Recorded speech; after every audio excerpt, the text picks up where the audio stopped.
This is John McAllister, and I'd like to welcome you to the latest podcast of Around the State. Today, my guest is from University of Toledo, Director of Personnel and Football Recruiting, Ricky Ciccone. I've known him for a long time, worked with him some, did a little talked about evaluating talent with him, and I'm really impressed with the job that he has done. And he's worked hard. He's young, and I'm looking forward to listening to him today.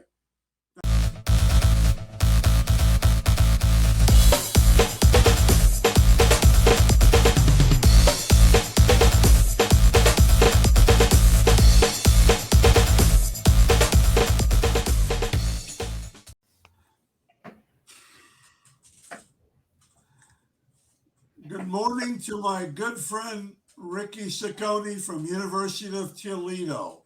I'm excited to talk with you this morning, and we're going to talk mostly about advice you would give to kids, prospects.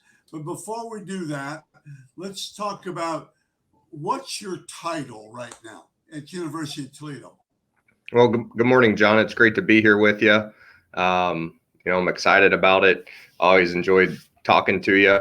But my title here at Toledo is Director of Player Personnel and Recruiting Coordinator, really kind of all encompassing from a recruiting standpoint to roster management, scholarships, really from all aspects.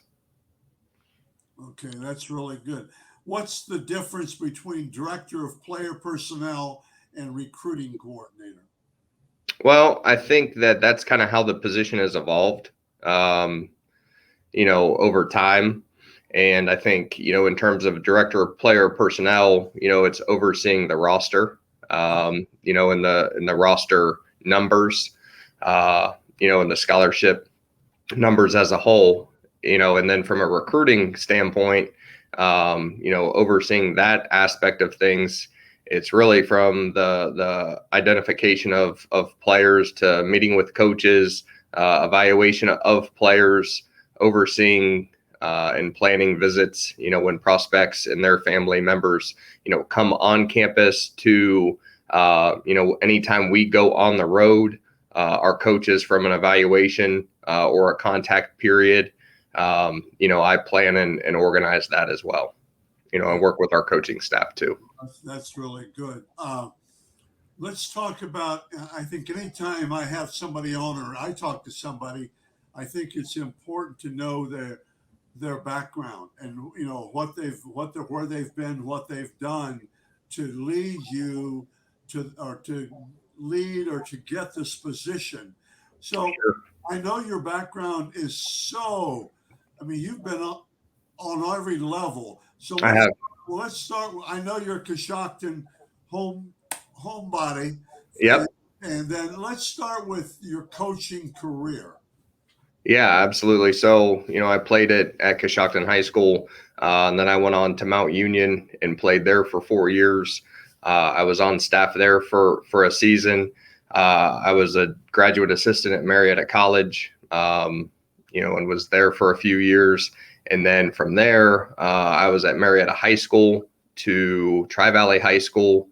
I was at Kenyon College. I was at Bluffton University. I was at Olentangy High School, and then I was at Ohio Dominican University, and then this will be my 6th year here at the University of Toledo. Okay, well, I think it's important there. You've been on all levels, high school a few times, Division III school at Bluffton University, and I think Kenyon, and Division II, and I think you worked under Bill Connolly for a year or two. I did. Ohio Dominican.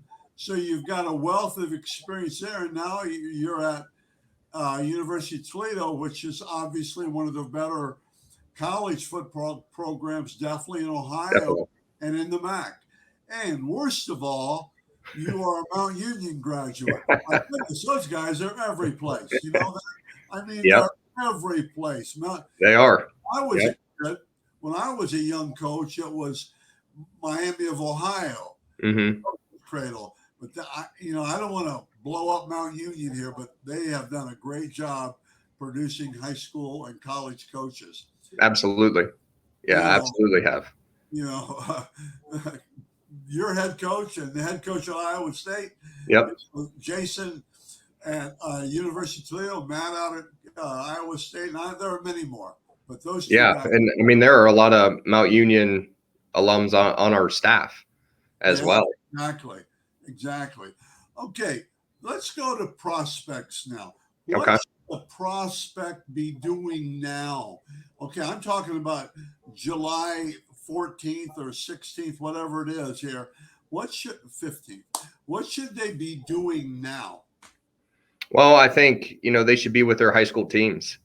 Honestly, I think they should be working out with their high school teams and focusing on their season and trying to have the best season that they can actually have.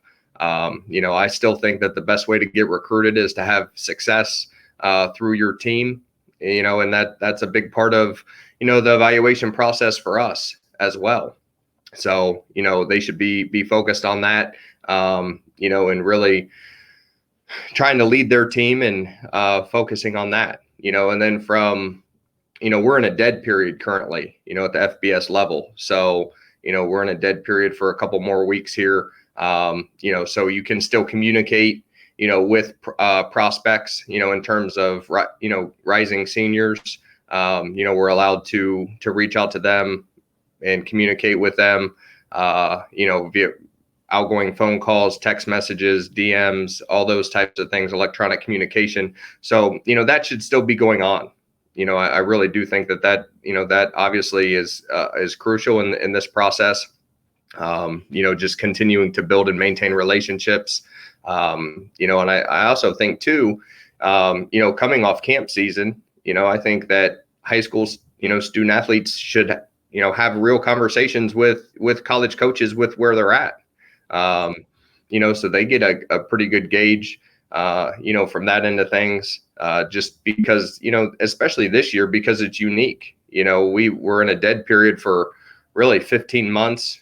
June was crazy. It was the craziest June that I'd been a part of. But, from a camp perspective, that was the first time we'd seen a lot of these guys, so, I think just building relationships, reaching out, and still focusing on your high school team and trying to have team success is really should be at the forefront.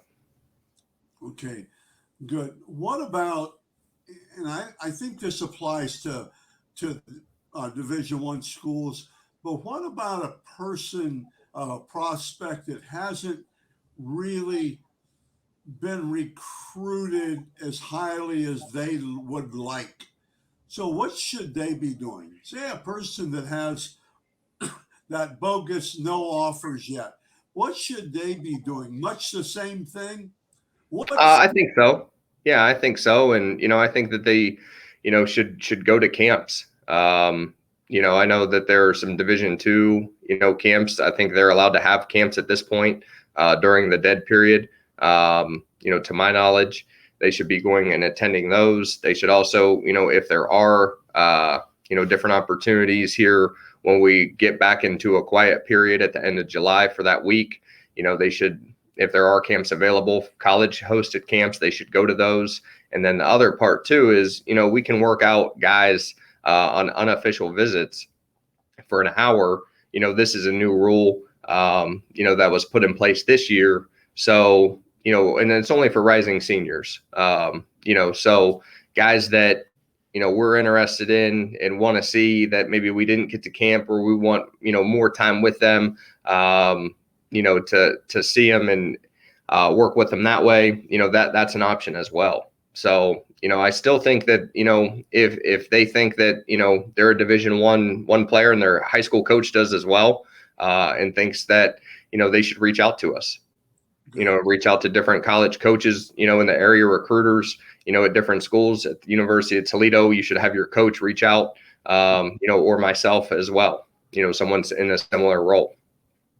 the key? I think you just said there was your coach. Mm-hmm. It's really important for the coach to reach out, isn't it?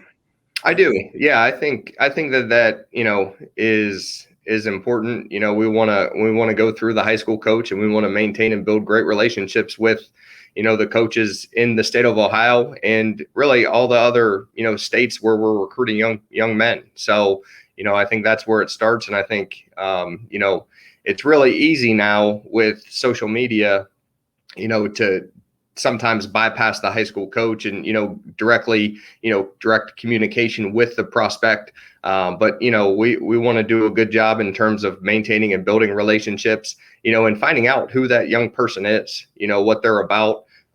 And then also too, what their support at home is, and if they could be a potential fit here at the University of Toledo. Okay. With that, I'm pretty sure I know the answer, but are you allowed? You're allowed to call the high school coach anytime, right? We are. Yep. I mean, you can reach out to the high. Say that you get on the phone after we get finished here, and you can call a high school coach that you've heard about a player he might have that you don't have yet on your list. Even an underclassman, you can call the high school coach or text him or anything right away, can't you? Or anytime. Yep. Right? Yeah, Okay. we're still allowed to do that, whether it's a dead period or not. Right. And they can call us and reach out to us at, anytime throughout the year as well. So yeah, I mean, that's something that, we definitely encourage and we want to do and continue. I think we do a pretty good job here and, we'll continue to foster those relationships, because at the end of the day, that's really important. Okay, good. Let's go something different now. What do you personally look for in recruits? Okay, let's start. You're going to be working. Let's say what do you look for? I mean, I know what I look for. What Hmm. do you look for? Let's go as far as the person, right? The personal parts of the. What do you look for?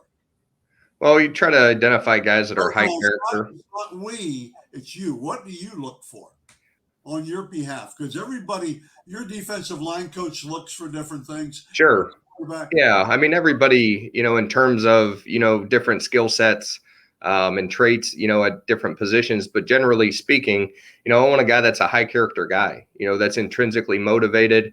You don't have to chase him around. He's there. He's dependable. He's accountable. He has leadership traits, and academically, he's sound, so, he academics are a part of this too. You can't be a student athlete without the student part. So, that is at the forefront too, and then, how competitive they are, so that's a piece of it too, getting to know them. Are they competitive? Are they tough? Are they a good person? And also too, do they have support? What does that support look like? Who are the champions in their lives, that are helping them, navigate through, this process and really on a day-to-day basis, and also too, what does the high school coach and, what do the teachers and the people, that are around that young person on a daily basis say? I think that's critical too. But, looking for a high character guy, passionate about football and serious about getting a great degree. Those three things kind of at the forefront. good. Accountability is so huge. It is. Accountability, and that, of course, that's a big collective, and that takes in a lot of things, but that's Hmm. huge. And I agree wholeheartedly. And now, what about the physical part? What do you look for? I Well, know I think positions, but in general, what do you look for? What catches your eye, Ricky? speed, length, and athleticism, generally speaking, in terms of all encompassing speed, length, and athleticism. Now when you get into it deeper, by position, there are specific traits, but speed, length, and athleticism, are they competitive too? Does that jump out on film? Are they tough? Um, so I would say that those three, and then does the tape, kind of jump out at you? And it's not just, the highlight tape. The highlight tape's important. And that's really kind of the best version of yourself that you're putting out there. But the other part is, what do you do the other, 50 plays in a game. Right. What are you like? Are you running to the football? Do you play with relentless effort? Are you tough and are you physical? Do you have good body language on tape? You know, are you, when it's a critical moment, do you show up? What are you like on 3rd and 2? So, there's, the highlight tape is important, but, we also look at game tape as well, just so we have an idea of who that prospect is, Right. to be honest with you. And then go back real quickly to a couple of things because I didn't get it the first 2 times. Speed, length, Yep. and athleticism, right? Yeah. Length. Yep. No, And playmaking ability relative to your position. right. No, those are obviously really, really good. And the other thing is if it's 3rd and 2 and you're winning by 40 points, do you get the first down or you get the stop? Or Right. if 3rd and 2 and it's 0-0, do you get Yeah, the down? Or those are things. And my they other are. would be to, to to go along with what you're saying. I think people need to realize that so many programs with huddle, you can see every game tape. We can. You Yep. can see every and it used to be and I think the highlight film gets your appetite. A It little. does. Then I know Yep. you personally, and I know the big schools. They all look at game tape, every game, and Yeah. they last over the off season or Hmm. non-playing season. You guys look at a lot of tape, game We tape. do. Yeah, just so you get an idea of who that who that player is, For sure. and how they compete on a down and down out basis, and then at critical moments, do they show up? So, While we're talking about tapes, what's your suggestion? Because we've gone through, as everybody knows, this crazy time. mhm. What's your suggestion about starting now about videotape, about tapes? Should they start as early? Obviously, get the scrimmages on. Anything that can help you, right? Yeah, I think anything that can help you that you think is beneficial to your evaluation, and something that's a critical factor, I would put it on there and I would start to get it together. So I think that the more that you have, the better. And also too, like what are some things that you may have that's out there that's just showing your raw athleticism? Right. So I think that's something that sometimes can be missed in this as well. And we want to try to get ground level footage, as much as we can for workouts, or then the live evaluation is critical in this. So but you have to show up on game tape too. Right. And that's the biggest thing as well. I mean, that, a lot of guys are really good athletically, and then, you turn the film on and they don't show up, so big play. Where are they? Where are they? Where are they for right. like 6 plays and Sure. another play? Yeah, I agree totally. Okay, so that's really super. And then let's talk about unofficial visits. Okay. Find unofficial visits now. So an unofficial visit, you're allowed to take it anytime that's, it's not a dead period. It doesn't matter, what year you are. In terms of an unofficial visit, we're not allowed to pay for anything. In terms of travel to hotel, any meals on campus, anything like that. So unofficial visit, really is getting a good opportunity to get a chance to see campus, get a chance to see facilities, meet the coaching staff, academic support services, what's available there, and get a good feel, just to generally speaking, for what a university has to offer academically, athletically, and socially. That's really huge. That's huge. It Now, is.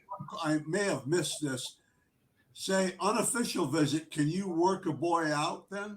On an unofficial visit, now we can. Okay. Yes. Now they have to be, we can only do it for rising seniors. And this was new, this was adopted here, for June of 2021. So, this is something at the FBS level that we were never able to do. So yeah, we can do that, during unofficial visits, in the summer period right now. Right. And I think the longer we go, speaking as a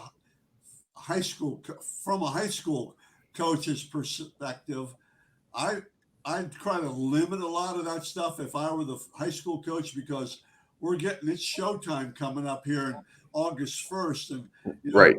bad knees or pulled muscles and things Sure. like that. I mean, and pretty much you guys have had a pretty good evaluation. I mean, college, Division I schools and Division II schools Right. have seen a lot already. So, that's really good. I just have a couple of more questions. Let's Okay. go to let's go to game day. Okay. We hear about, boy, you've been invited to a game. Okay, my son's been invited to the University of Toledo's opening game. Mm-hmm. If you're invited to an official, or no, excuse me, to a game day visit, what is that entitled? Well, I think every place is a little bit different. But really for us, it's a chance to meet our staff, get an general overview of our program and the university, and the city as a whole, get a chance to see some of our facilities. And then, I think it's critical you get a chance to see us play, and, it's not just, well, this is how, we can use you and we will use you. You actually get a chance to see it, with your own two eyes. And also too, get personal interaction with the coaches, with the staff, different support people around the program or athletic department, in terms of that interaction. And you get a chance to see what game day is like as well, and also too, I think you get a chance to see what the energy, of the team, is like. And I think all those things are critical, in this. So, my advice is if you get invited to a game, wherever it may be, go out and see these, see these different schools, if you're able to do so, but the other part is don't take away from your high school season either. Yeah. So, make sure that, you clear it with your head coach and, they're on board and they know exactly what's going on. So, you're not taking away from your season, and really all high school coaches, that I know, encourage, game day visits and welcome that as well. Right. I will tell you one thing. I think it's important because the prospects and the parents get to be on the field for pregame. Sure. And I think it's huge. These guys need to see just how much more of a man a lot of these college players are than, how much they've gotten bigger and faster, Yeah. and longer. And you're right there. So You are. Yep. That's huge, I think. Yeah. And you're only allowed to be there, on the field, obviously during, warm-ups, Right. In the pregame setting. But yeah, I think that's critical. I think it's huge, because, you get a chance to see too, what the development looks like from, high school to, anywhere for, 1, 2, 3, 4, 5, maybe 6, maybe 7 years now with, everything that's going on, with some of the waivers. So there's a big difference, from a high school senior to, a high school or to a college senior, as there should be physically. I agree. I think that pretty much covers the prospects information. Okay, let's do one more that maybe in general people would be interested. What's going to happen with the transfer rule? How's that going to affect, from your perspective, Coach? How's that going to affect college even Division II football or Division I football? Sure. Or anything? How is that going to affect that? Yeah, I think I think everybody has their own individual approach to it. But I think it's something that you have to look at, and for us, we look at it, from a standpoint of, we're going to supplement our roster, through, maybe the transfer portal if we have a need at a position. We're not going to build our roster, but, we're certainly going to look and see what's out there and, what players are available, especially if we have an immediate need or, a guy's coming off of an injury, but, just to help supplement, the roster at different positions. Right. Yeah. Okay. My last question, you've done a really, really good job, Coach, and at least answering my questions. Thanks. I have what's the best way to get a hold of any recruiting staff or any staff? I'm not talking about just University of Toledo, Bowling Sure. Green, Ball State, any of these. What's the best way, do you think, to get a hold of one of the football staff? I think the high school coach, to be honest with you, if the high school coach reaches out and recommends, a prospective student athlete, that's a really great start there. Email is, honestly, email's tough sometimes, to sort through all the different emails that we do get. And the other part too is we get a lot of emails that we're not allowed to respond to, and people probably don't understand that. So, if you're only a rising junior or a sophomore or, a freshman, in high school and you're sending us emails, we're not allowed to respond, per NCAA rules, really until September 1 of a prospective student athlete's junior year, we're not allowed to have electronic communication, in terms of, us responding or sending messages. So, that's something that's different. But, I would say the high school coach is a great way. And then obviously once you're past that September 1st mark in your junior year, whether it be text messaging, direct messaging, those types of things are obviously, pretty beneficial and easy to, from a communication standpoint. Good. That's kind of what I wanted to hear. But anyway, I think the coach still, and I do. Yep. Emails are shaky because, like you said, I know a lot of different programs, and the email is, maybe usually if you try to call and get through, you can leave a message, but that's kind of hard. I think the best way is try to text them somehow. Yeah. Your high school coach, if he really wants to, he can get that stuff.